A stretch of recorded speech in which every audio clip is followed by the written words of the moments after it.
Everything changed but the motivation. City to city, the same song who on the station. Controlling the interest. Look how these kids dress. You cashing them big checks. I'm not, but I've been blessed. No more of them chin checks. They pulling fast. Ain't no more of them chin checks. They pulling. Ain't no more of them chin checks. Y'all know what it is. Oh, I just got to say, right now, it's looking real crazy. Right now in the playoffs in the fantasy league, Phantom is beating breaks off of Benz. Me and Zane running neck and neck in one game. Todd and my son Trent. Todd is beating his brains in right now. Me and my girl battling it out. I'm up on her 118 to 109. And then Ev right now is beating Malcolm. So like we all get ready to advance to the next round of playoffs. That $100 is still in sight. Thought I blew it. Been having a bad season. I thought I blew it, man. Just need to get to the playoffs, baby. As you can see, I ain't got the flag up. We ain't won but 2 games this year. It ain't worth it. I will have my Lakers join up by not tomorrow, Monday Night Live, but by the next one I'll have. But anyway, welcome to the party, man. This is a little bonus content. You know what I'm saying? We always live on every Monday night. We just dropped a little nice little 2-man weave me and Phantom did yesterday on all platforms. This right here, you can only get it on YouTube. You already know All Purpose Podcast. I am Seven the Panther, a.k.a. the Carolina Hurricane of Ridiculous Slang, a.k.a. your baby mama's favorite rapper, a.k.a. Pod Strickland, if you getting the point. And I got the bros in the building with me on a Sunday. We've been watching football. It's been crazy today, man. Oh, man. Sheesh. Phantom, what's good, man? How you living? Damn, dog. He's putting in overtime over this motherfucker. We're working today, work Saturday, work Sunday. Damn, we ain't working Monday. They're working them all. No doubt. Hey. Damn. What they say, if you don't work, you don't eat, right? That's what they say. Where's Bond? Evan Almighty. What's going on, brother? How you doing, man? Everything's everything, man. I got potato chips. I'm good. Good to have you in the building, most definitely. Hell yeah. I just smashed a little Wagyu burger. That shit was fire. Oh, my goodness. That was all right right there. Oh, man. So, shit. We get right to it, yo. I seen something this week when I was on NFL.com. I'm scrolling, looking for things, trying to see how I need to move my fantasy team around. 3 quarterbacks who started the season as the starter on their team have officially came into this week as their 3rd emergency quarterback. Pardon me, that would be Russell Wilson, Tua Tagovailoa, and who was the other one? Justin Fields. In 2 of these, well, in all of these situations, there's a lingering concern that this might be a sign that the ship has left the port. It might not be coming back, might be going to November. What do y'all, especially with somebody as young as Justin Fields? I mean, it's kind of a little concerning, but I mean, what is y'all take on that? I mean, especially Wilson. I mean, Wilson is not really a surprise. He hasn't really been a part of the plan for the Giants in a while here, but Justin Fields might have to go sit down and see if he can stand on him. Absolutely, yeah. That might be all. That might be the only option he got left. He showed signs of life at times. There were times when it seemed like he got it, but there's too many other times in between that where it seemed like he just didn't get it, and it was you know what I'm saying. It's just like, bro, what? I don't understand what's happening. You're lauded for being able to run. If the line ain't blocking for you, get your Lamar on, bro. Get going. You know what I'm saying? Like you did in Chicago. Get going. Well, get your Derrick Henry on because he just scored. Yes, indeed. If they make it to the playoffs, yo. If they make it to the playoffs, watch out. I will say this. Lamar Jackson has probably looked more comfortable the last 2 weeks in his offense than he has all season. Now, Tua, I reiterate this. I said it earlier. I'm going to say it again. I think the writing is on the wall that it is the end of his tenure in Miami, him and his head coach. So, yeah, I think they both out of here. But does Tua get another shot somewhere else with his health history and his limitations as a quarterback? We say it all the time. There's always a coach that thinks they can fix him. You can't fix a weak ass arm. He'll put on a headset somewhere. Yeah, I think so. Be a good asset to a sideline. You're the 911 guy. If this guy Mhm. goes down, we'll put you in. But other than We'll that, put you in. Other than that, coach him up. I can't imagine Go to, having a quarterback in today's NFL. I can't run a deep route. Like I got to take deep routes kind of off the table to a degree. Go to quarterback resurrection U. Minnesota. That's one. Quarterback resurrection U is Minnesota or damn 40 or San Francisco. Go to quarterback resurrection U. Mm-hmm. Indeed. If anybody could figure out what to do with him, it would be one of those two. I mean, and in both of those offenses, you don't necessarily have to throw it deep. It's an asset if you can, but you don't necessarily have to, just because of the way the offense is designed. So I can see that. I think it's over for Russ. I think Russ should just kind of go ahead and walk off into the sunset and call it a day. You done made more than enough money. You literally are not viewed as an asset to anybody at this point. So just walk away, man. Justin Fields, you still got time to turn it around. Tua, if I was you, I'd go sit down, bro. I really would. I go sit down, make some smart investments with the money you already made. Don't put yourself in a situation where your grandkids gonna be smarter than you when they 4. You know what I'm saying? You can be a black McCown. Russ could be a black McCown.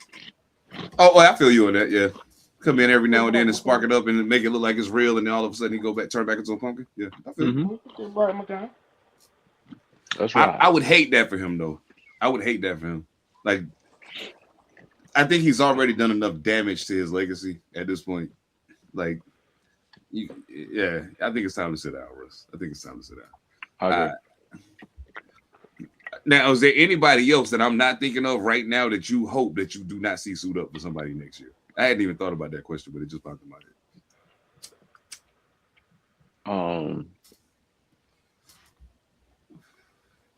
I know I got one in mind, and it's gonna sound crazy because he ain't playing bad right now, but Aaron Rodgers. I'd really like for you to remove yourself from this equation now, please. Why?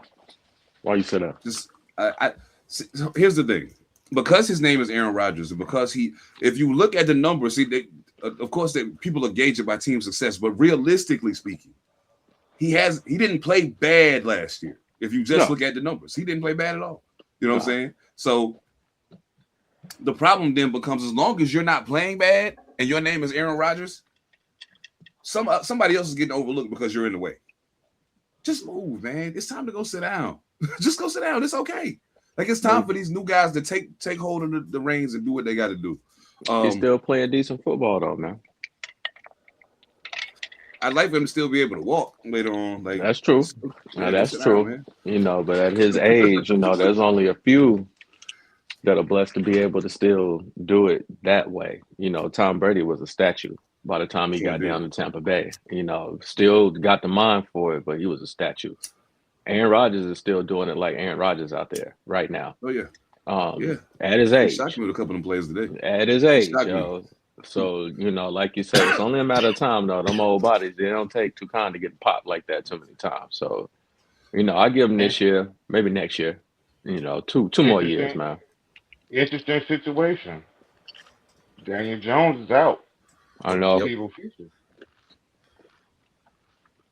Oh, shit. If you put Aaron Rodgers behind that, if you're going to use Phillip Rivers, why not just say, hey, Aaron Rodgers, hey. They need to go get Cam Newton, They bust. Especially if they did go get Cam Newton, they would do a lot of good for Anthony Richardson, I think. With the running back, it would help with a running back. You got a two-headed monster back there, a quarterback and a stud of a running back, yo. I'd mix it up, man. Keep everything else intact. Bring Cam in there. Let him be a two-headed monster. He can also throw the ball. He's smart. Get into the playoffs, man. Anything can happen. This is true. So I'm gonna ask you this because I know crazy.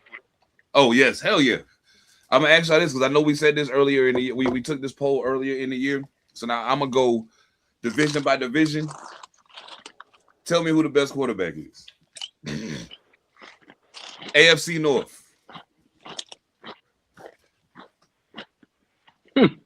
That's a funny one. That's why I said that first. Caleb Williams. No. AFC North. Oh, AFC North? It's still Josh. That's AFC East. Yeah, that's East. So in North, you got Lamar, Joe Burrow, I mean, Aaron Rodgers, and Shador Sanders. I guess. Yeah, it's still Lamar, healthy, a healthy I Lamar. think so. Not this year. It's Joe Burrow. You think Joe? Oh shit. Just because Joe literally they both missed games, but when Joe got Yeah. back, shit just flipped the script. Like, oh, Joe Burrow's back. Like Joe Burrow got real somebody to shit. throw the ball to too. He True. got two hymns out there on the field to throw the ball to that make him look good. Jesus. Lamar Might out be there reaching just Mike kind of Gesicki. yeah, he got Woof. some hymns out there on offense, man. It's not a joke. If they could ever get it right on defense, man, Cincinnati is mean. But Lamar, If man, I as long as he's been healthy and happy, he's been straight. But it's the same old Lamar, man. We can expect him to miss what, about 4 games? 4 games in the season, 3 or 4 games in the season now. So it is what it is.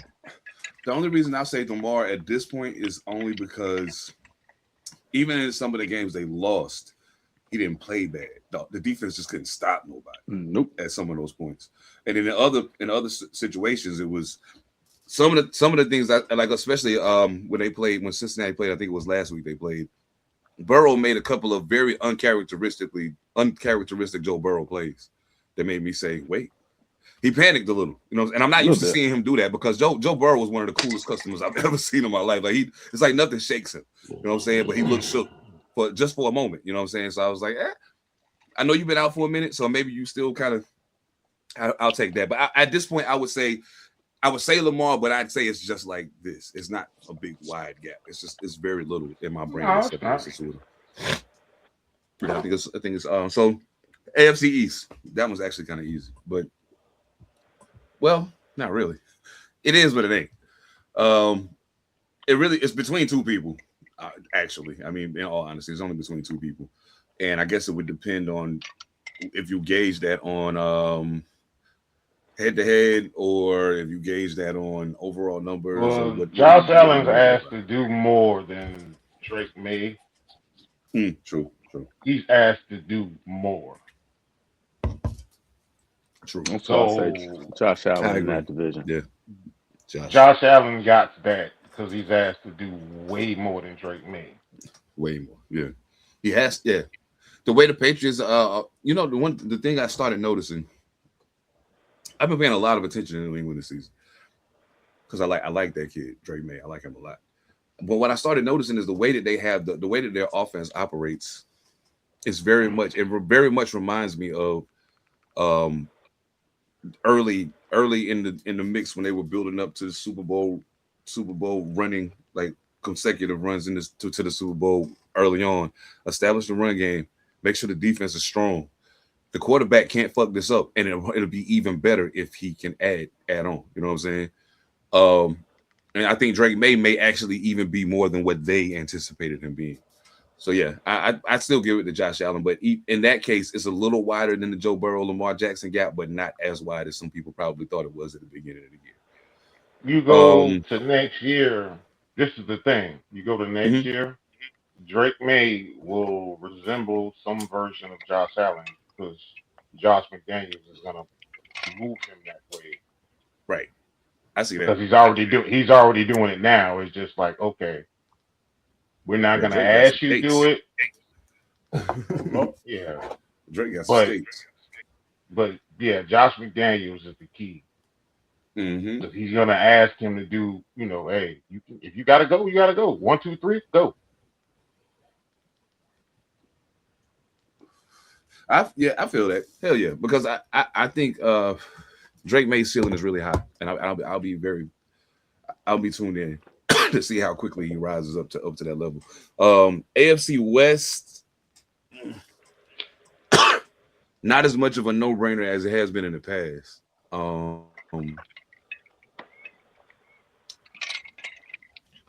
Honestly, right now in the AFC West, that's a tough one. AFC West consists of KC, Raiders, Chargers, Broncos. Broncos. Yeah, you got Justin Herbert, Pat Holmes, and Bo Nix. All three. Pound for pound, just because Patty's out, Justin Justin Herbert for Herbert. me. Jay Herbert, yeah, I thought so too. Because I was like, realistically, I can't even say Patrick Mahomes because he's not playing. He's not playing. And more Pound for importantly, even pound. if he was playing, his team ain't going to the postseason. And he hasn't looked like Superman this year. You know what I'm saying? Like he normally looks like at a point he breaks out and it looks like Superman. But it's been a couple of flashes this season, but not a whole lot. AFC Harbaugh was the best decision Mm, for yes. Justin Herbert. That was the best decision you could gave him. Absolutely. You ain't never lied. I'm glad you said that too, because I don't think enough people that I hear talk about Justin Herbert and the way he's played very efficiently this year, and kind of taking a step forward. I don't think people give enough credence to Jim Harbaugh for his role. He has an Alex Smith, Colin Kaepernick hybrid. Because he's tall, he's big. I didn't realize Justin Herbert was that tall. He's tall as fuck. Big dude, man. But he can run. He can run for sure. AFC South is intriguing. So I guess my question becomes: if we taking Pat Mahomes kind of out of play from KC because he's hurt, do we take Daniel Jones out of the equation as well? Yep. Yeah. Okay. So in that case, we're going Phillip Rivers, CJ Stroud, Trevor Lawrence, and who else is it? Oh, it's Cam Ward. Yeah, Cam Ward. It's Sunshine. Trevor Lawrence. Sunshine. Yep. Even if Daniel Jones wasn't hurt, I'd still say Trevor Lawrence. I still say Trevor Lawrence for right now. Yeah, Sunshine then showed his ass this year. He want to win, man. Mm-hmm. That boy Sunshine then showed his ass this year. He want to win. Still has moments. He still has moments where he turns back into a pumpkin. But overall, the times when he needs to be good, when in times in the past he would fail to do so, and in the moments he needed to do it, he's doing it this year for the most part. And that's when I've been all season for Trevor Lawrence because I'm glad to see it. I'm glad to see it work out. Jacksonville believed in him, and that says something for me. CJ going out and that team looking the way it looked kind of made you like, all right, now CJ, don't fuck this up. But Sunshine, they should have almost lost us today. Sunshine fucked around and just was like, all right, you can switch and call him, but you have to understand his history of Urban Meyer and Doug Peterson and whoever the fuck else and that and third. But Sunshine, the call was called. We said at the beginning of the season, all right, Sunshine, you got a goddamn show or something. You damn show. He's had his back, I mean, it's the NFL, you're going to have moments. But Sunshine went out there. He went out that motherfucker was like, all right, cool, fuck.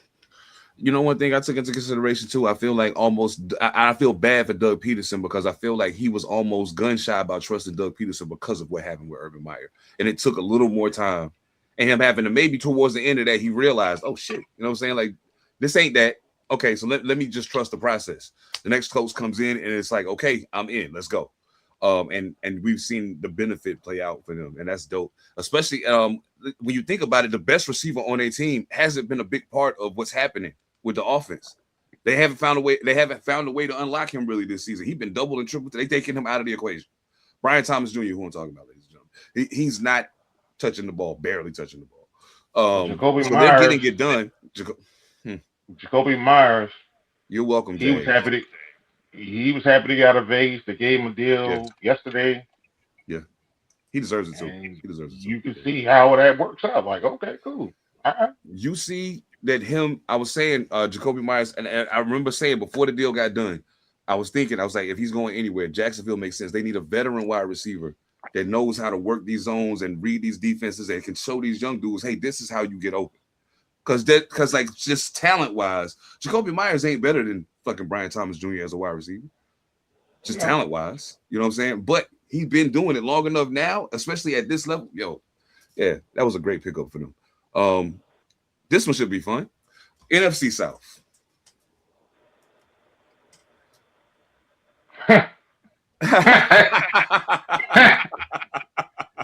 Oh, wow. Exactly. So at this juncture, we're taking people with injuries off the table. Who we got? We got Kirk Cousins, Bryce Young, Baker Mayfield, and who's the quarterback for Tyler Tyler Shaw. Schultz. Tyler Shaw, yeah. It's still Baker Mayfield for me. Okay. I can see that. Let me think. Well, it definitely ain't New Orleans. Kirk Cousins is one of them. Kirk Cousins is playing peekaboo right now. He likes to do this when it's on the line. Like when I got to make you believe in me again, for some reason I play really good until you do, and then So you give me some money. And then I will say though, he has gone a great deal to unlock Kyle Pitts since he's taken back over at quarterback. Thank you for that. I seen some shit that happened today though in that game ticked me off. Kyle Pitts could have scored a touchdown. The dude held him, and they ended up calling it, so it was a defensive penalty. But dude held him, and he got frustrated with the hold, and he stopped running. Don't stop. If you would have kept going, you was open, and that was a touchdown. But that's, it happens. I'm gonna say Baker Mayfield only because if I'm in a shootout and it come down to the last drive and I got to have a score, whether it be a field goal or a touchdown to win, if I gotta trust Baker Mayfield or Bryce Young to get me there, I'm probably gonna pick Baker first.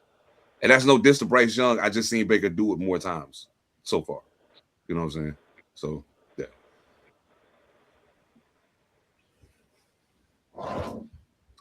yeah.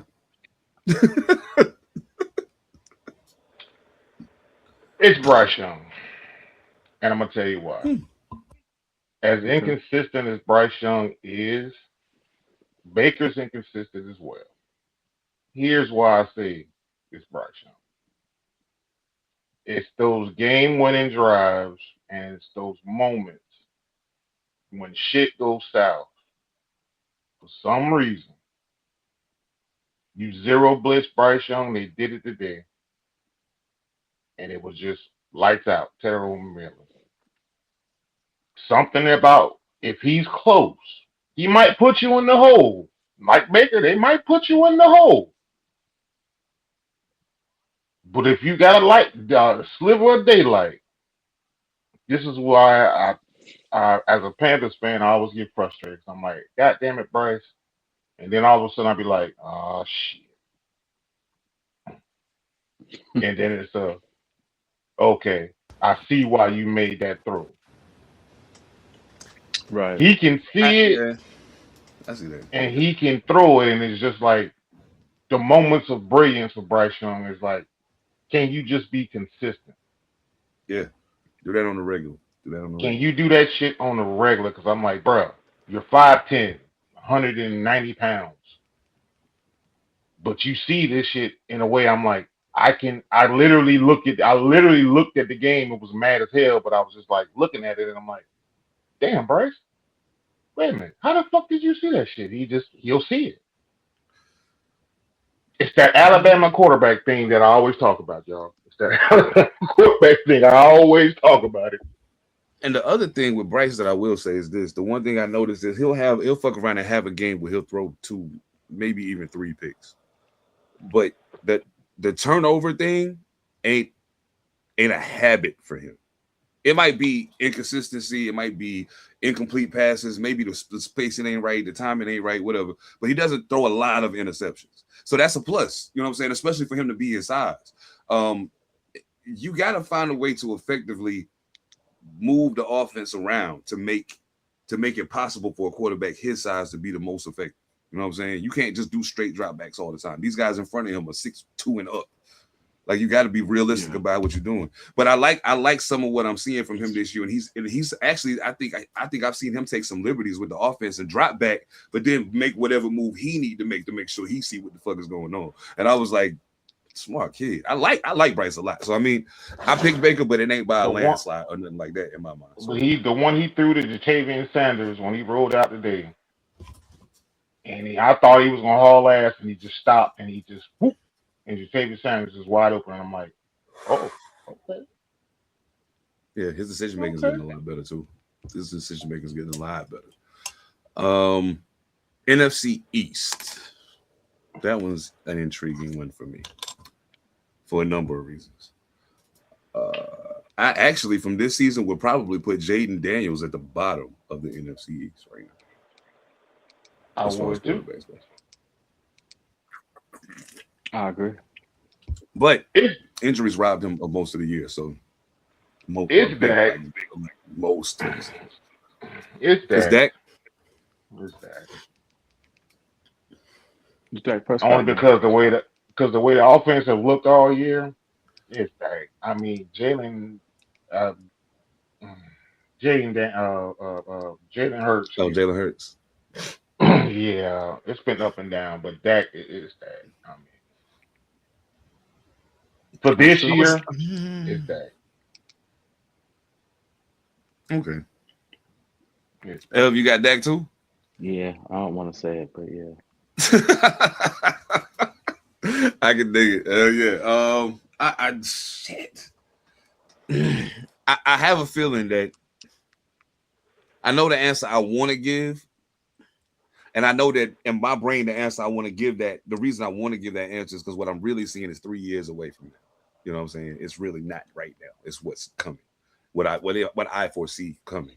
But if I got to go off right now, and again, I'm thinking about this in terms of if I'm in a situation where I got to outscore somebody. If I have to outscore you, give me Dak. Because he'll sling it around the yard like nobody's business. And sometimes it's really, really fun to watch. I cannot lie. Because I love to watch the fly passing game. You know what I'm saying? Okay. You really want NFC, Jackson Dart. I do. Absolutely. I think he's going to be the best quarterback in the NFC. If he figures out to stop putting himself in danger, he'll be fine. I think he's going to be the one. I like that kid a lot. NFC West. Let's go West next year. Let's go West.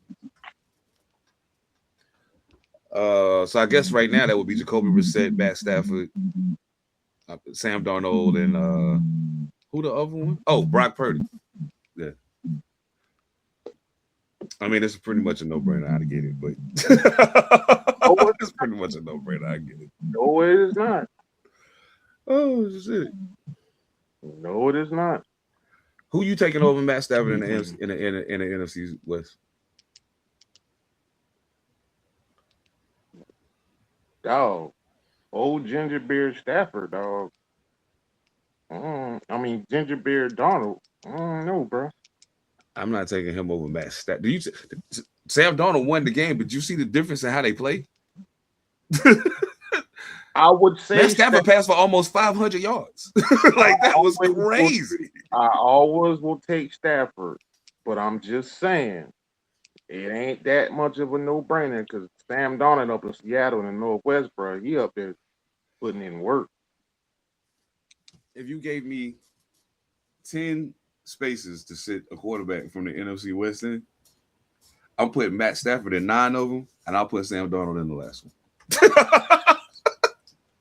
I'll put Sam Darnold in the last one. Cool, no doubt. And I see what you mean because he definitely showing some shit that maybe we ain't know he had in the stash, but you got to see it in the playoffs. You know, Stafford don't want to kill that part too. Yeah, that part too. Yeah. But I'm just saying, like, and we can't say it's because Stafford got better weapons because you got JSN, he got Puka, he got JSN. That's fair. You know what I'm saying? That's fair. But we left Donald for dead a long time ago. I think he kind of turned some of that around in Minnesota too, though. Like that kind of people kind of saw that something was possible. I think this act is even better than what he pulled in Minnesota, in my opinion. Yeah, bro, you got to remember, Sam Darnold came in the league, what, 1920? Yeah, he was young, but yeah, that's just crazy, man. Okay. Now, Ev, I don't know. You got Stafford? Or you got Sam Darnold? For sure, man. Fuck this. Give me Stafford, yeah, I got man. it. Give me back. Yeah, give me back. Lamar just fumbled. Yeah, Lamar fumbled. No, that was Henry that fumbled. Lord have mercy. NFC North. Man. And I'm mad. Well, I mean, technically, my dude probably could come back within a week or two. So I could still pick him. He just played yesterday. so, huh? It's golf. Jared Goff. Yeah, man, I like Jared Goff, man. Golf. Well, I'm a little biased, so you already know who I'm taking. But Jordan Love, give me Jordan Love. Yeah, give me Jordan Love. golf's been the most consistent out of this whole thing. Oh, Jared Goff is crazy. Yeah, don't get me wrong. It's not. Even though Jordan Love is my guy, it ain't easy that I just picked him out of that. I just started thinking, like, realistically speaking, it's a couple people. It's like 3 people I could have picked in that equation. The only person that ain't getting picked is JJ McCarthy. Like he not even. You can't even walk in here. Stay outside. It's between these 3 guys. Not yet. Yeah, not yet. Yeah, not yet. Right now, you gotta stay outside. You ain't showed us that you belong in here yet. But I think he will. When his upside, like when he's on, man, yeah, it's something. It's just that, the light don't stay on long enough. But yeah, who you got in the North? I know who you said already. Were you serious when you said that? Yeah, you were serious about your NFC North pick? Oh yeah, for sure.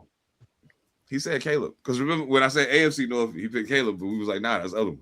But yeah, so he got Caleb Williams. Okay. Yeah, in the North, yeah, I'll go with Caleb Williams, man. He has shown that he's clutch as shit this year. I don't know what's going on. And he's shown that he can make every throw on the field and make the right play when he got to make the right play. What more can you ask for? Speaking of more, DJ, you should come to Vegas. They got some young boys in Chicago that can get it done. Come on. Come on, man. You might as well come party with us. Come on, man. Hey, that was a phenomenal fucking catch. And it was a phenomenal fucking throw. Let me not do that. It was a phenomenal play, period. Great pass, Caleb Williams. Absolutely great pass. I was watching that shit like, are you serious? Are you serious? Are you? And he caught it. Oh, there it is. Okay. Hey, throw a dot, man. Put it right on him. He dropped it in the bucket. Yep, put it right on him. Yeah, and the thing that I don't think nobody will notice is, at least people that aren't football oriented will notice is when you talk about throwing a receiver open, DJ Moore wasn't really open. He was a little open.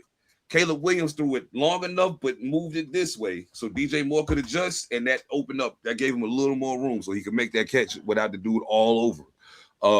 It was left side. It was left side coming over the right-hand shoulder, going to the left side. And he dropped it exactly where it needed to be. That's why I said, holy shit. All right, now. That shit was fire. I ain't even going front. Excellent fucking play, young man. Excellent play, young man. I applaud you for that. That was fire. I was like, yo, I used to wish a motherfucker could throw me a pass like that. Oh, drop it in there just like that. I'll score touchdowns all day. They can't stop me. Ladies and gentlemen, he has actually given Caleb Williams props. If you follow his podcast, he gives Caleb Williams shit all the time. I'm saying, when you earn shit, I give it to you. Yeah, ain't nothing to say about that. Ain't nothing you can say about that. But you gotta admit, when he's played well and been part of the reason. Yesterday he was a big part of the reason they won the game. And that's why I was like, yep, that's what I need to see more of that. You be the reason y'all win, and don't be the reason y'all lose. You know what I'm saying? That's all you can ask for. There's and the playoffs is coming up quick. And a lot of playoff destinies have been shifting in these last couple of days with these games that are taking place. There's some teams that are still on the bubble that may or may not get in. And there are some teams that are getting in who haven't been to the playoffs in a little while. Who is your sleeper team in the playoffs? Maybe not the team to win the playoffs, but the team that you think may get in there and rattle some cages just a little bit. AFC, NFC, either or both. Excuse me.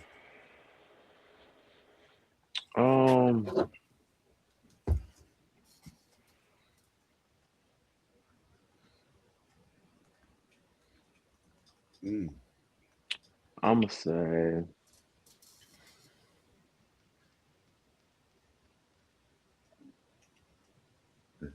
Yeah. That's difficult. I'm like, Who you don't want to play? I will say the Chargers. Mm. Yeah. For one, I would say the Chargers, and I would say you don't want to play the Bears. As odd as it is to say, you probably don't want to see Chicago in the playoffs. That's just not somewhere you want to go. This is Bear true. weather is real, and they play pretty darn well in it, as we're seeing. It's 4 degrees out there, and they practice in it, they play in it, they play well in it. So, Yeah. I mean, it's not somewhere you probably want to go in the dead of winter to get to the This is Super what we Bowl. do. Yeah, it's what we do. This is what So we do. I'd Hell probably yeah. say them superchargers, you probably don't want to mess with that. Yeah, that ain't something that ain't gonna be no easy win. Oh, And yeah. going up there to try to win in New Soldier Field probably ain't gonna be easy to do. I can feel that. Yeah. I think much as I hate to say it, I could totally see Chicago being a disruptor. I can see Chicago being a disruptor mainly because I see that the things that you need to have to win when playoff time comes, they have those things. The defense is good. The running game is solid. The receivers and the passing game shows up for the most part when it needs to. You know what I'm saying? And they have enough explosive people on the outside. Receivers, tight end. They got 2 good tight ends. They got 3 good wide receivers. 2 good running backs. Like it's like they stacked to a degree at skill positions. You know what I'm saying? So they're far more dangerous than I think people might maybe give them credit for being. But yeah, they're definitely dangerous. And I think I'd worry about them. Honestly, in the AFC, that's a good one. In the AFC is a little the Chargers, yeah, but I think kind of after the way things are going this season, people kind of see them coming at this point. It's not a surprise anymore. But I think, and this is going to be totally dependent on the quarterback, almost totally dependent on the quarterback. But if he does what he's supposed to do, Houston can make life difficult for people. Their defense is really good. Their defense is really, really good. They got a couple of good running backs too. Nico Collins has proven himself to be a bona fide number 1 wide receiver in the NFL. No ifs, ands, or buts about it. And the supporting cast is good. And I mean, you got fucking Mr. Sneaky at tight end. Got Mr. Sneaky at tight end. He'll fuck around and catch 10 balls for 100 plus yards and a couple touchdowns on you. You won't even see it coming. So I think Houston could be a problem if CJ Stroud get out of the clouds. If he get his head out of the clouds. Oh, for sure. You took one of mine. Houston? Yeah, my 2 is Houston and the Baltimore fuck around to get in. Yeah, Baltimore is a problem. They fuck around and get in, but Houston is that one where it's like them young dogs on defense. Yeah, Yes. CJ, just don't fuck this up. But Baltimore is that one where tonight's gonna tell me a whole lot. Oh yeah. I think But in the NFC too, though, I'm kind of peaked at. I'm kind of interested in seeing what would happen if Carolina did get in. I'd be interested in seeing how they play. that's my one in the NFC because I'm like, if we happen to get in this bitch, I'm like, could it be possible? Yeah, because every time you don't pick them, that's what happens. Every time you don't pick them, That's true. motherfuckers they walk right on in there and be like, okay, you didn't pick us, cool. Their social media team's undefeated with that shit. But my other NFC team, I'm gonna say mine. My other NFC team,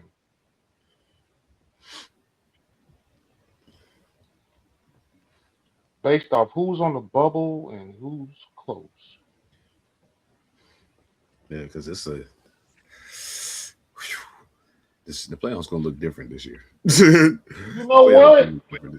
This one is on the bubble, but they are actually leading the NFC East. People are praying for Philly's downfall. But I'm almost saying to myself, like, they just don't know how to. It didn't look pretty all year. but we're in the playoffs now. Very true. Very true. It's not a bubble, but I'm like, yeah, but they get in and then just happen to, that doldrums of the season, like, it's like, man, let's just get to the goddamn playoffs. And it's like, Yeah. yeah, Philly can just turn into a whole other animal in the playoffs. Oh We're yeah. gonna see. We're gonna see. I'm interested in seeing what that looks like. I personally, for one, would welcome them making an early exit. I want to see what some of these other people got in the tank. I want to see. But the problem with it is, think about how it looks right now. Look who's out. Look who's not in. And he like, could Philly pull that one? Could they pull a repeat? And when we look at it a little different because it's like, damn, you didn't have to play this person or they didn't have to do this. But I'm like, hell, a championship is a championship. If you get there, are Detroit you will not taking? be in the way, and that's the one team that I think could absolutely positively give Philadelphia a fit, and Detroit will not be there. So, that in and of itself is like, wow, okay. The NFC to me, me personally, I feel like whoever win the AFC gonna win the Super Bowl. Now I have one for you though in the NFC though, but it's gonna take something special. I think I might have said this yesterday. You got Jordan Love, right? For sure. What if Jordan Love does just happen to go on that Green Bay run? I would love to see that. He's more than capable of it. I posed that question because I'm like, damn, Micah's out, so Mike LaFleur's going to put the offense on him. So therefore, I'm like, could he pull that? I don't know. It'd be fun to see though. Yeah, I would be happy to see that. I like that kid, man. I just think he still makes some kind, like, you can still tell that he okay, I'll put it this way. When Aaron Rodgers took over for Brett Favre, right, he had sat for that time, and you could tell what he had learned from sitting for that time. You can tell what Jordan Love has learned from sitting for that time, but also not playing for all that time. You can kind of see that too. There's some things he's still making adjustments on, things he's still trying to kind of make sense of. And it'll come in time because, realistically speaking, this is only his second full season as a starter, right? Oh yeah. Third. Okay. Yeah, and I know he missed some time last year or the year before, one of the two seasons. He had a pretty injury to keep him out for quite a few games. So there's still some things that are working their way out, and there's some kinks that ain't gonna go nowhere. You know what I'm saying? And we know that some kinks just ain't gonna go nowhere. But yeah, we'll see what happens, man. We'll see what happens. I'm interested in seeing how he develops within the next 3 or 4 years to see if he takes that next step. I know Anthony Richardson is back in practice for the Colts. I'll be interested in seeing how they find ways to work him into the offense to give Phillip Rivers an extra, to give the offensive coordinator something extra to play with, to kind of post, to kind of give him an extra make tight it end. interesting. Yeah, make it interesting. It'll be a Flacco Lamar Jackson thing. I can see that. Yeah, That's feasible. And you can do that to kind of prolong how long Rivers is able to be serviceable for you, to a degree. I'll say this: if Baltimore gets into now, once the playoffs are set, I know we made Super Bowl picks early before the season started. Once the playoffs is set, and we know for sure who's going, we'll redo Super Bowl picks and see what changes. In my personal estimation, I agree with your earlier assessment. If Baltimore even gets in, watch out. Watch out. Because all it takes is for the switch to turn on just long enough for them to say, hey, let's play. And yeah, I think that'll be interesting to see. I do want to salute somebody real quick, though. Gainwell, running back, Pittsburgh Steelers. He's having a remarkable season. I don't know if y'all been paying attention to the kid. He's having a remarkable season this year. And and it should be applauded. It definitely should be applauded. He's doing well receiving, running the ball. He's been a real spark plug for that offense in times when the wide receivers aren't being as productive. You know, he starts opening some doors for them. So, is Kyler Murray done at Arizona? Yep. Should have been done. Don't fuck with Kyler Murray.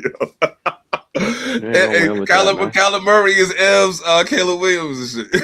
You're not gonna win with that. Like it's Johnny Manziel. You're not gonna win with that. It's cool to watch. It's nice to see the little legs kicking around the field and stuff. It's cool. It's great to watch. You're not gonna win with that. So we've had a large enough sample size to see it. You're not gonna win with Tua. You're not gonna win with that. We done had a long enough sample size to see it. Okay, all right. Let's give somebody else an opportunity. We've seen it, and it doesn't win. You can win some games, and all right, that's cool, but you're not going. The object of all of this, since they were kids, is to win the Super Bowl trophy. So if you're not gearing yourself up to do that, what are you wasting these people's careers for? While you're waiting for them to get right, all the rest of their teammates have a finite window to play NFL football also. So, hey, if it's not working, you're not going towards a trophy. Okay, let's try something different. The offense looked way better with Jacoby Brissett playing quarterback. It just does. And Jacoby Brissett has been outstanding. The offense has been moving. The passing game has been making moves. And you know who hasn't been a part of it? Marvin Harrison Jr. hasn't been a part of it. Nope. I mean, he's out there. He's not hurt. He's No. not inactive. He's not on the field. He's fine. He just ain't open. Yeah, He he's just fine. ain't open. He dropped one today. Yeah. He ain't open. And I guess he's gotten so accustomed to the ball not coming his way, he just wasn't ready to catch it. I don't know. This is gonna be one of them ones that hurt. I got a feeling this is gonna be one of them ones that hurt because I had such high hopes for that kid. I was like, man, I know who your daddy is. And my goodness. And Phantom, you said it. When he was at Ohio State, you got 4 NFL wide receivers basically out here at the same time. You can't double or triple nobody. You got to guard us all straight up. Period. You know what I'm saying? I said this? You said that, yeah, way early when we started Long talking about time ago. Harrison. Yeah, Harrison having issues in the offense.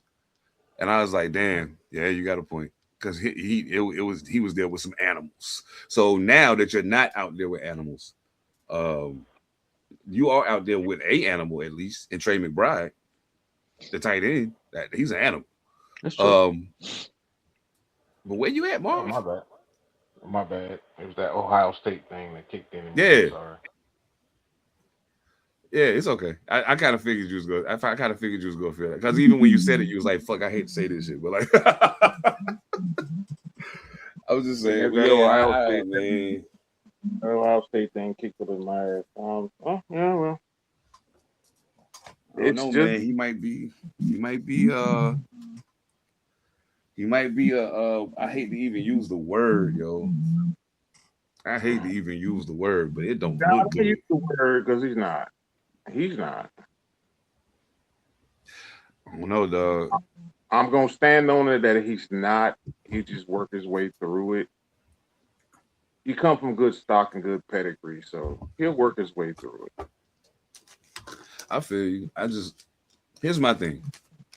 When I watch other receivers who were decidedly less celebrated than himself as rookies, watch their route running, watch their what percentage of the time are you open. I be studying wide receivers because I be wondering why this person isn't producing. Why is this person producing at such a rate when it wasn't expected? What I started noticing is, especially with him, he has George Pickens disease. It just doesn't seem like you're trying. It don't seem like you're making an effort at all. And if you are, then that means there's a bigger problem. That means you're not as fast as people thought you were. It means you're not as good at creating space as people thought you were. None of those things actually apply to you. And if you can't create space and you're not as fast as they thought you were, and that was one of the ways you created space, your career is going to be very short-lived, young man, unless you figure out how to go the Chris Carter route. Chris Carter ran a 4.7. It was one of the most outstanding wide receivers in the league for years. But there's a reason why. He was always open. Talk about route running. Jeez Louise. And your dad should have been out, man. I don't think Marv Sr. gonna stand for this shit. When the season over, he getting ready to have him in the motherfucking lab. I can guarantee it. He gonna have him in the lab. You got to. That's why I said don't write it off. It's just turmoil at the quarterback position. Obviously, it's been turmoil at the quarterback position. Kyler Murray being in and out of the lineup. Turnover and everything else. So I just said in this fashion, just give him some time. He'll get there. He has too good of a pedigree not to get there. It's just what you thought it was going to be. It ain't it. Oh, Way. You just sparked a whole nother question that I hadn't even thought about until just this moment. But since we're talking about that, talking about having good stock, and maybe it just ain't the time. What is Shiloh Sanders ever going to get a real shot in the NFL? Is Shiloh Sanders even remotely as good as they tried to tell us he was? That depends on him. Yeah, I was gonna say the same thing.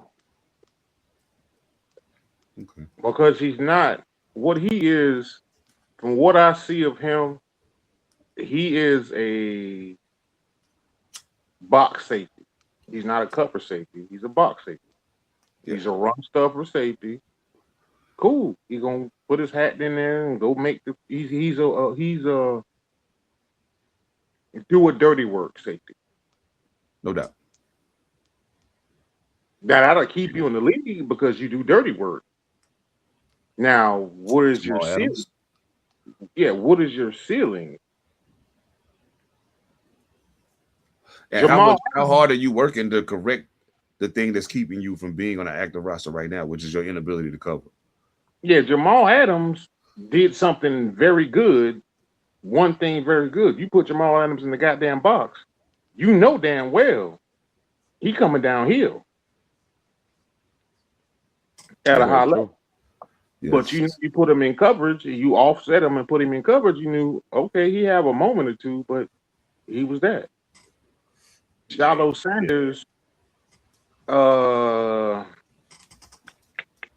doesn't do the box safety stuff at a high level yet. We don't know, but that's a whole nother animal, though. It's almost like, yeah, Deion, people pick at Deion for not tackling, but Shiloh was like, fuck it. I mean, for, for shits and giggles, we gonna say this like this, but yeah, Shiloh just is him. He ain't in a corner.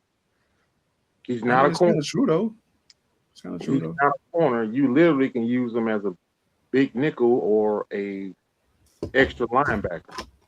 Can he learn that part of the game where he's an extra linebacker? I mean, I almost say, hell, play linebacker. Just He's kind of small for a linebacker, though. Well, what I'm saying is, okay, he's on Tampa's roster, so played kind of like the early how they were doing Thomas Davis when he first came in the league.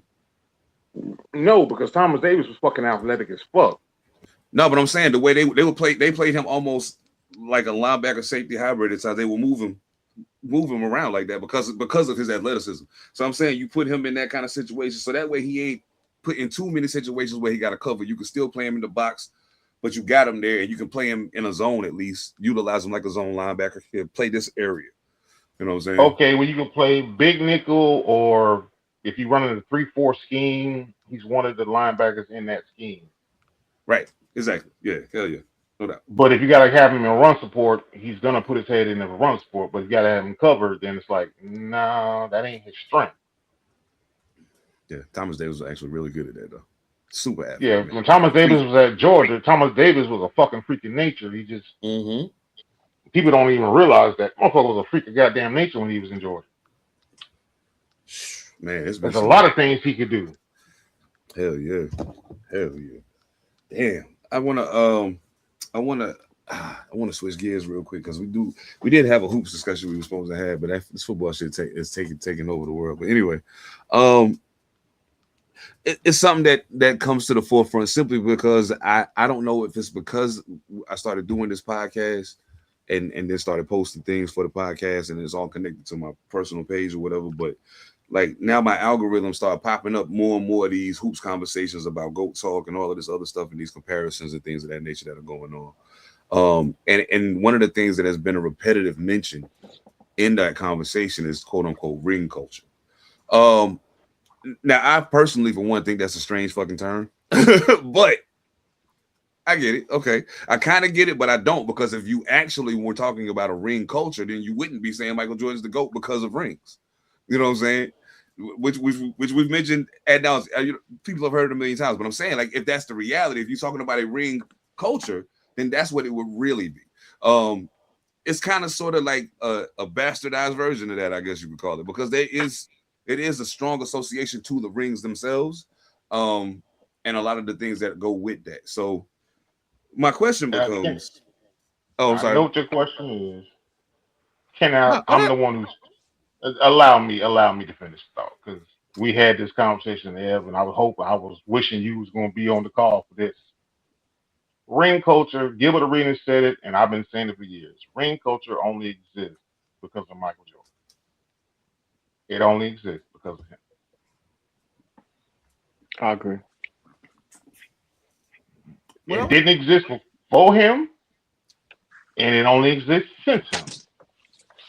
There's another part of that question, though. And this is the thing, and I agree with what you're saying. That's absolutely true.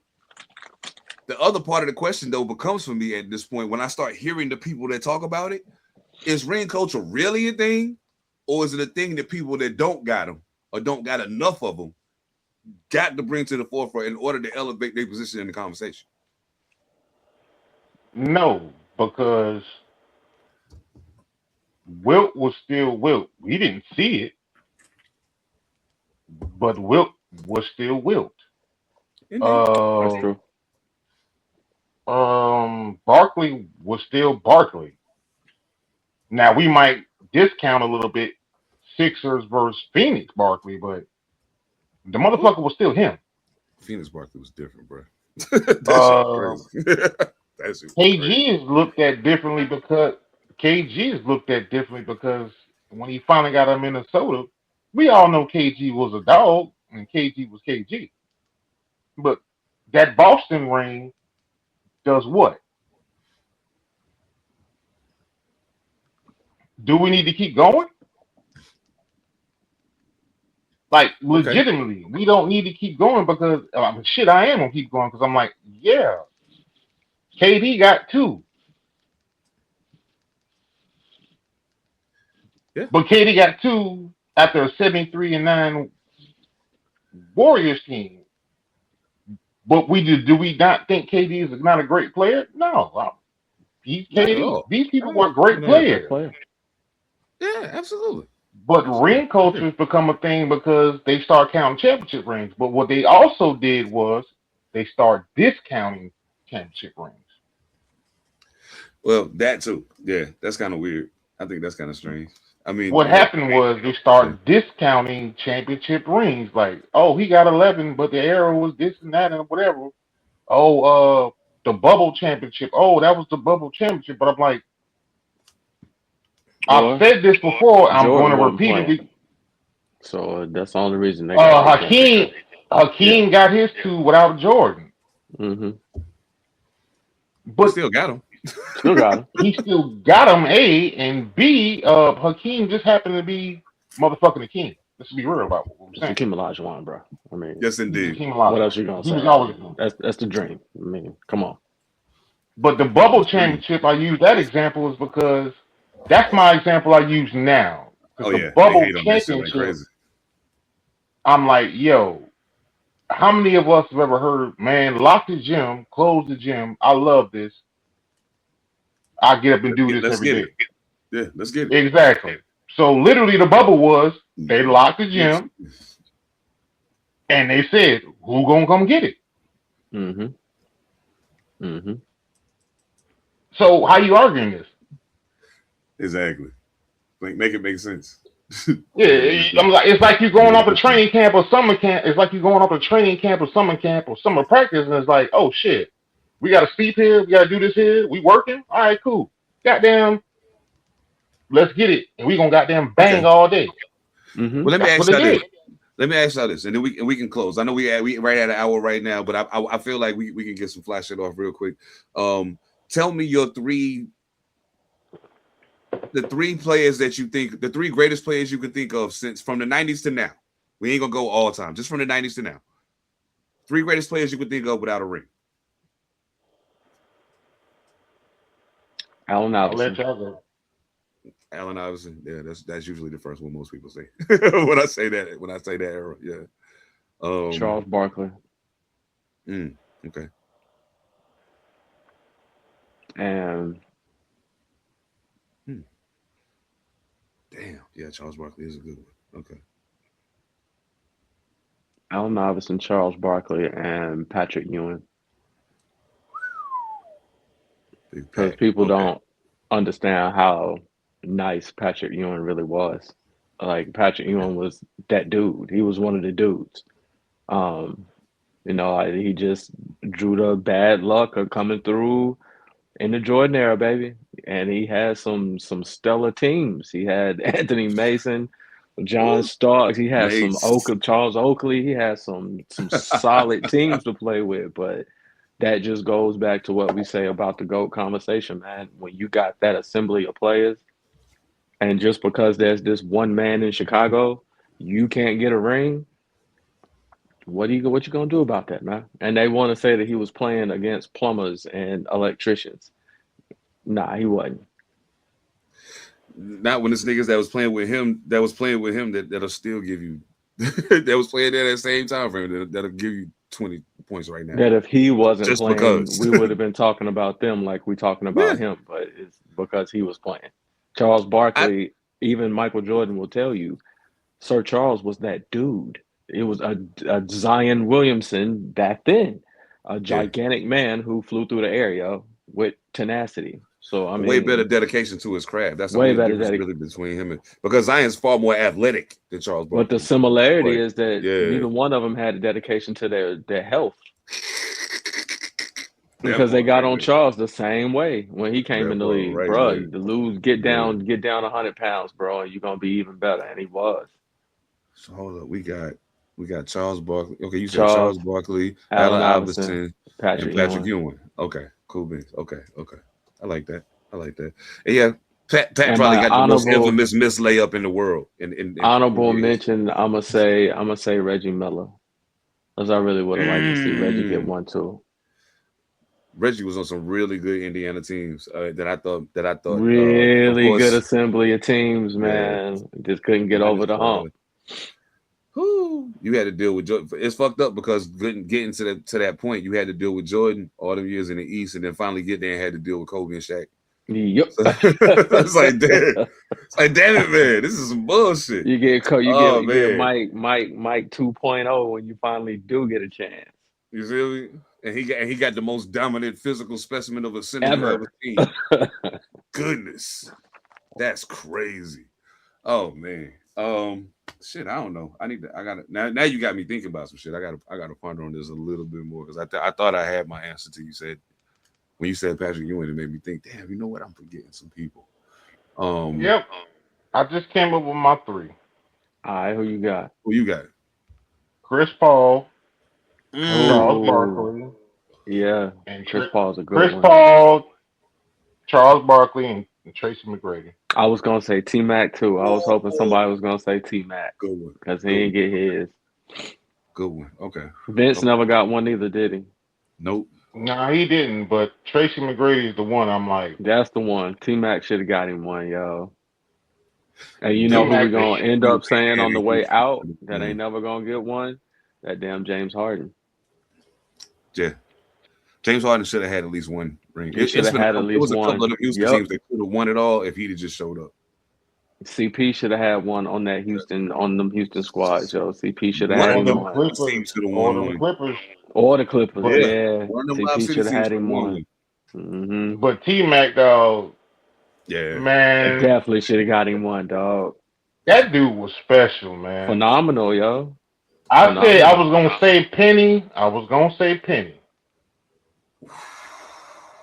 I was gonna say Penny, We didn't but get I a long changed. enough sample size of a penny, you know. I was gonna say Penny / Grant Hill, but I was like Yeah. T-Mac. His T-Mac's, and it's weird y'all say James Harden. I'm like, fucking, you see T-Mac in Houston? Oh yeah. Yeah. Yeah. That Come on now. motherfucker was hell in Houston. Ain't nobody want none of that. Oh man. Damn, y'all took a couple of mine. So now I'm gonna sprinkle some other names though. I will say the ones that y'all said already that I was gonna say was Chris Paul, Allen Iverson. Charles Barkley was a thought, but I wasn't sure about that. Um, One I'll go with for certain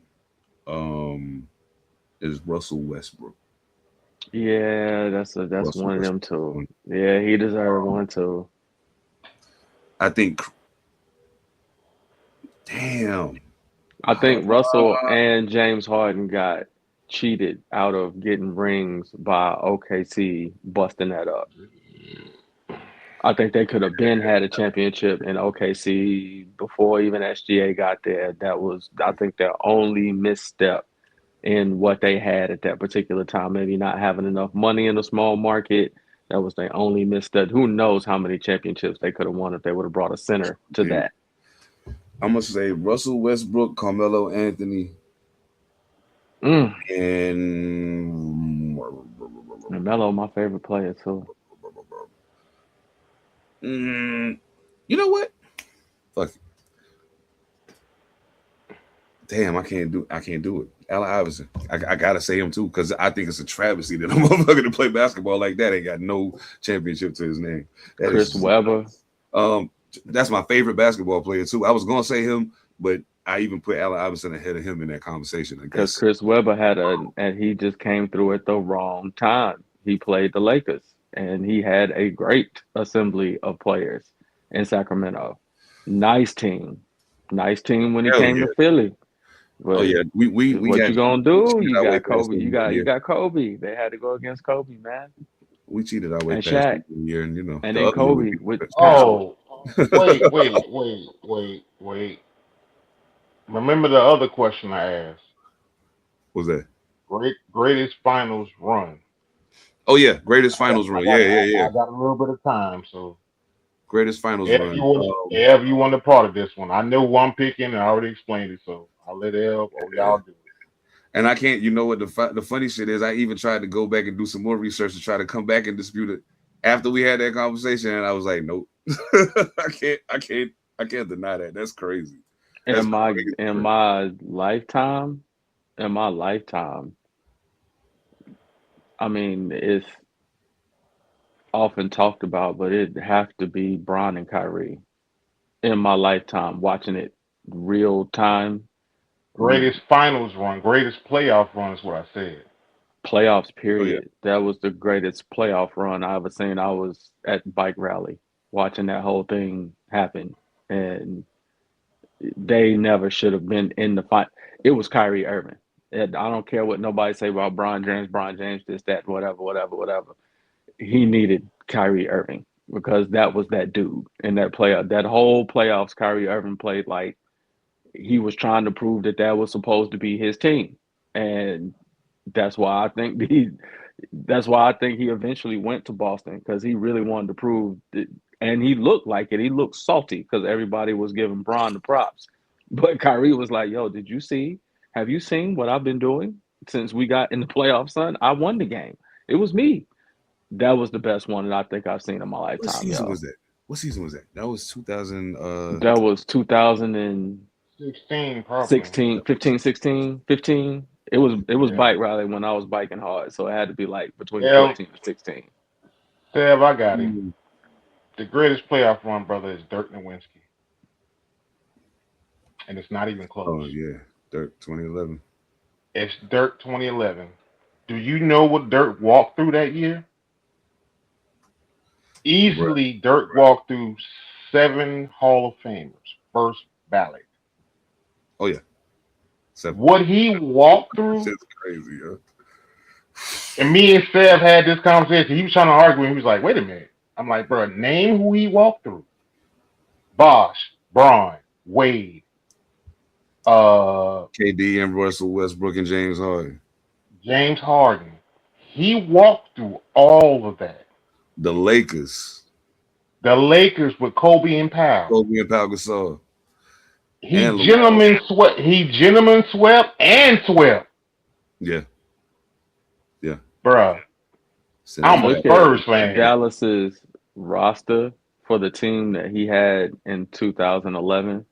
They should have done that. Looking at everybody else's rosters, No, they because should have done you that. had because you had Bosh, Wade, Spoelstra, Riley, First a year. nucleus of that, First year them playing together. and you walked it through happened to Kobe them and just off Powell. the field. No, Kobe no, and no. You Powell wasn't walked as through good as Kobe. Kobe and Shaq.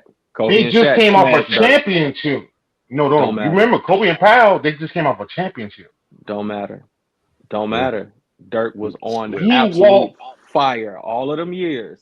Dirk was on absolute fire all of them years. Who walks through that many Hall of Famers in their prime? No, not on the back end. This ain't Jordan when he first won the first one with the Lakers, Detroit, and it was on their back end. Dirk walked through all these people in their prime. Nah, they wasn't in their prime. Shit, me? They wasn't in their prime. Who wasn't? Kobe was always Kobe. Powell was Powell. LeBron was LeBron. Bosh was Bosh. Wade was Wade. Bron wasn't Bron till Bron went back to Cleveland. KD and He them walked. wasn't themselves until I mean, they James split Harden up. wasn't James Harden really. They wasn't themselves yet. I think that run was an example of being in the right place at the right time in history. You got the Heatles got together.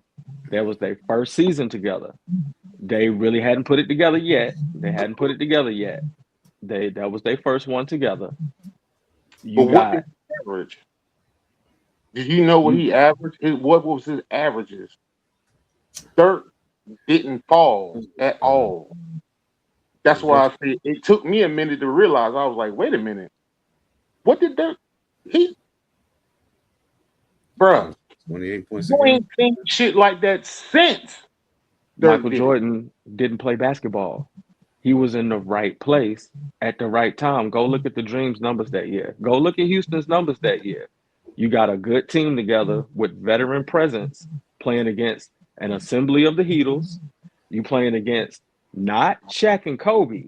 You playing against Kobe and Powell and whoever else is in the league. It don't matter. Dirk was getting his ass handed to him when it was Kobe and Shaq. You just didn't have no answer for Shaq. Take Shaq away from that equation, and I only got to deal with Kobe. We can go point for point if it's Kobe and Dirk shooting against each other. We can do that all night. Dirk gonna light it up too. So the right team at the right time. You take that team and put it in any other time, they never would have done that in 2011. Take that 2011 team and put it against the 2012 version of the Heatles. They wouldn't have done that. They was playing totally different in 2012. It took them a year or two to get that thing together in Miami. Dirk benefited, bro. Right place, right time. You unmake your argument with this right here. This is how I can unmake that argument real quick. If Ray Allen doesn't do what he does Tim Duncan go 6-0? See what I mean? See, the factors matter because Ray Allen, they wrote that shit off. Ray Allen got that one. He got the Thunder. As you say, he got the Thunder, young Thunder. But my point is, Ray Allen also contributes to that other one. Because the following year after Ray Allen, the Heat gets the Heat gets smoked by the Spurs. Smoked. Yeah. They did as well. So and that's kind of why I don't a lot of people place a lot of emphasis on the Heatles and that era of LeBron and championships. Personally, I don't. I think the one that he got when he went back to Cleveland was more relevant than any of them that he won in Miami. I agree. It was far more. It was far more impressive. Yeah, It's far more impressive to me than the Miami championships. To me, just me, and it may be a hot take, a controversial take. Even though LeBron was on that team, the best player on that team was still Dwayne Wade. It was still number 3 was still the best player on that team. He made everything go. He still had the best IQ on the floor, even with LeBron James being out there. There's a reason that they did get some chips. Bosh was just good enough. That big 3 was a good big 3. It was a wonderful big 3. Yeah. That big 3 is still not as great as some of the big 3s that we have now. It was one of the ones that kicked it off. You know, it was a kickoff big 3, but we got them in Boston. Them in Boston. But you forget one thing though. Boston. You forget one little factor in that though. Pat Riley. That's the caveat. Do you trust Pat Riley more than you trust Doc Rivers? And I'm pretty sure you're gonna trust Pat Riley. I'm trusting Pat Riley. Yeah, I'm trusting Pat Riley. Yeah, way more. Way more. Trusting Pat Riley. I'm trusting that. I ain't trusting Doc Rivers to walk this piece of paper from one side of the room to the other. Nah, I'm with you on that one. I'm gonna go with Pat. I'm going with Pat Gotti. I got a crazy. Okay, so check this out. Somebody said something about the Bulls and their dynasty run, and I said, man, you know what? If you think about it, there were small changes that were made along the way, but for the most part, the core of both of those three-peat teams was the same. For the most part, they were able to keep people there, and then when they lost people, they were able to plug in somebody else that was similar. Mm-hmm. But which three-peat Bulls team was better? Team A or Team B? And we'll just take all 3 years of the three-peats and wrap them up as one team. Team with Worm. Team B? Okay. The team with Worm. Yeah, that was a better team, more complete. Because people just shit on Dennis Rodman, and the Dennis Rodman slander is like getting out of hand. Like that's outrageous. Crazy. Yeah, that's outrageous. Outrageous. If Dennis Rodman slander. Watch that man play basketball, then you know good and well who that person was. He stopped doing certain things. People don't realize Dennis Rodman is a stretch 4. Yeah. And he was athletic as a son of a bitch in Detroit. He just stopped. Mm-hmm. Warren was a motherfucker. Like, I don't understand why people don't understand that. He just head case or whatever. But Dennis Rodman, yeah, he literally just stopped doing the shit he was doing in Detroit. Chuck Daly. He was intelligent enough to understand that I'm playing with probably the greatest basketball player there ever will be. All I got to do is stay in my lane, don't foul out the game, and just stay in my lane, and we gonna win. And he was smart, yo. He was smart. Hell, I ain't got to go out here and go crazy every single game. Just get the rebounds and throw it to the black cat, yo. Yeah, that part right there. That's all you gotta do. That's all. He oh shit. He had got that beyond that, and then he was at San Antonio. He just was a head case, but that team, oh yeah, that he didn't want to be there. He didn't want to be there, and instead of him just saying, "Hey man, why don't y'all just trade me somewhere? I don't want to be here." He was like, "You know what? If I'm disruptive enough, you'll just get rid of me. You'll get rid of me. You know what I'm saying? You'll just get rid of me. It's okay." I remember wasn't playing that shit. Having many a 20+ point game as a Detroit instant. Him hitting jump shots, slashing to the basket, and dunking on people, and all kinds of shit going on, as well as still being a shutdown defender and rebounding the basketball. And the one thing that people take for granted, I think, in the case of Dennis Rodman is you take somebody who's capable of doing all these things and say, "Listen, I just need you to do this." That's it. I'm saying, "Okay, cool, all right. I got you." You know, that's all you want. I say, "Listen, I got you." You know what I'm saying? And I loved watching that. I'm a big fan of Horace Grant, and that's the reason why I started asking the question, because I'm a huge Horace Grant fan. I think now people would say the thing that people commonly say is Horace was much more of an offensive player than I'm like, if you knew Detroit, Dennis Rodman, you might not say that. I mean, maybe he was a little more focused on the offense. He had to be a part of in the paint than Dennis Rodman had. Dennis Rodman was a bull in a China store. coming. I'm I'm we're gonna coming. break everything. I'm Oh. gonna hit the ball. I'm gonna make it happen. Horace Grant actually was more of a polished, refined man, yeah. post player. He was Yeah, he hit you with it. Absolutely.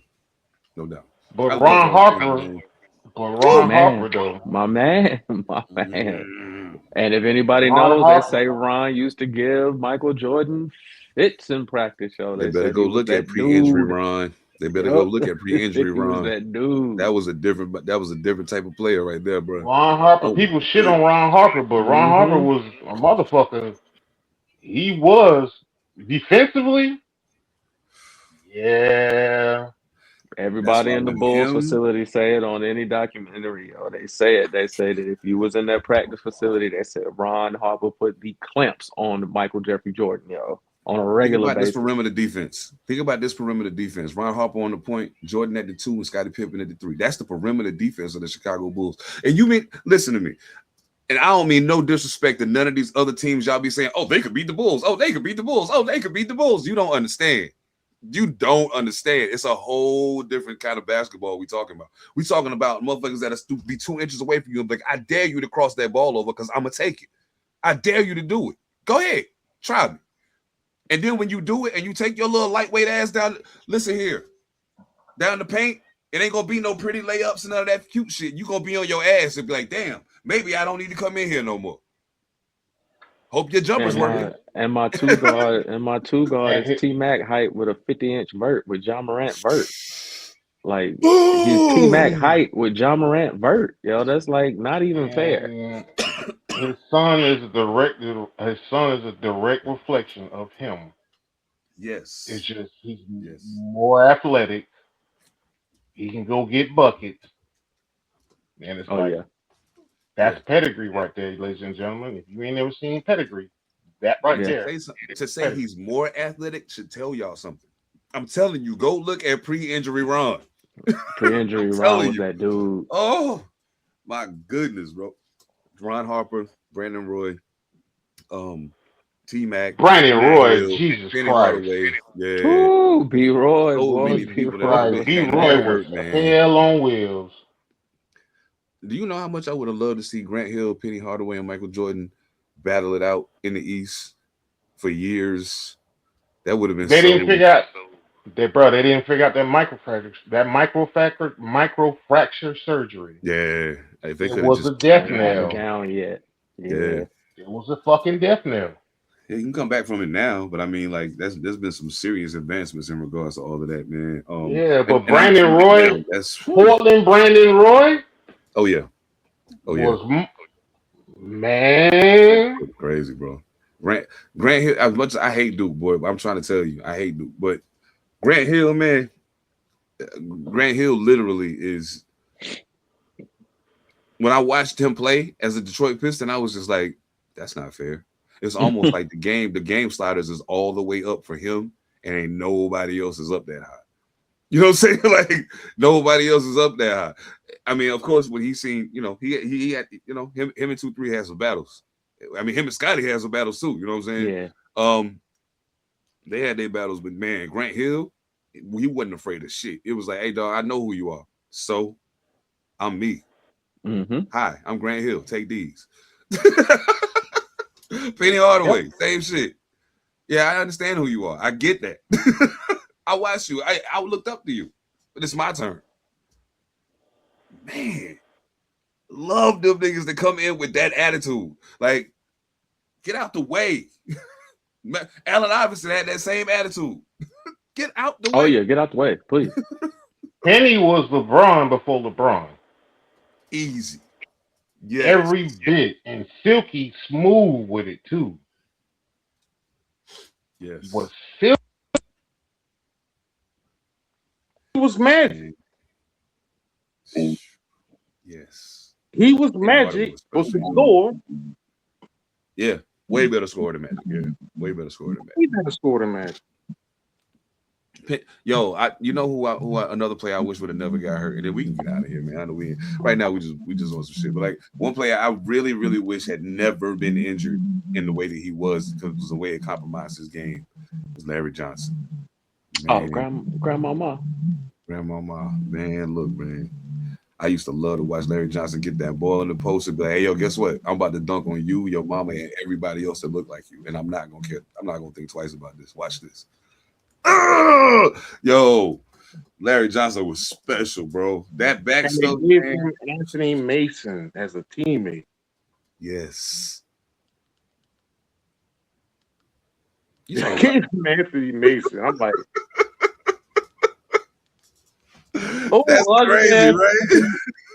ugly ass Anthony Mason who just didn't give a fuck. Word is ball. Rest in peace, Mason. No doubt, man. Shit, that's crazy, bro. That's crazy. Yo, hey, listen. I had a ball, man. This is, hey, I like this. Like, hey, yo, whenever we just get shit, just hop in the chat. Like, yo, what niggas doing? If we ain't doing shit, let's just put some shit together, man. Yeah, let's chop it up. Yo, thank y'all so much for locking in with us. This is our very first YouTube exclusive extra content type shit for y'all. But I'm digging it. We ain't really got to stick to no script. Really, it's kind of more off the cuff. I mean, we had some guidelines, but fuck the guidelines. After a while, we going off course anyway. It don't matter. Salute to W, man. W.GG. Make sure you lock in with them. Place those orders. Use code Panther Politics, all one word, for 10% off your order.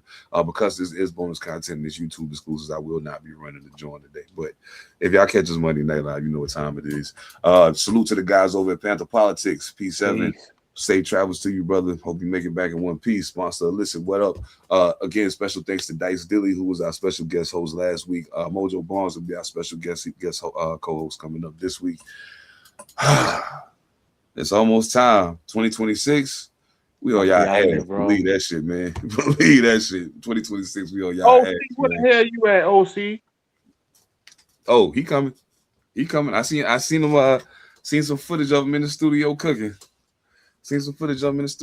And I know he watched sports too. Yeah, he need to bring his ass on here so we can talk some shit. Yeah. You know what it is. Yeah, man. But yeah, y'all, thank y'all again. On behalf of the whole squad, man. On behalf of Evan Almighty, Phantom, I am Seven the Panther. We are All Purpose Podcast. Play the music, man. Probably. Yeah, I should do that. Everything changed but the motivation. City to city, the same song who on the station. Controlling the interest.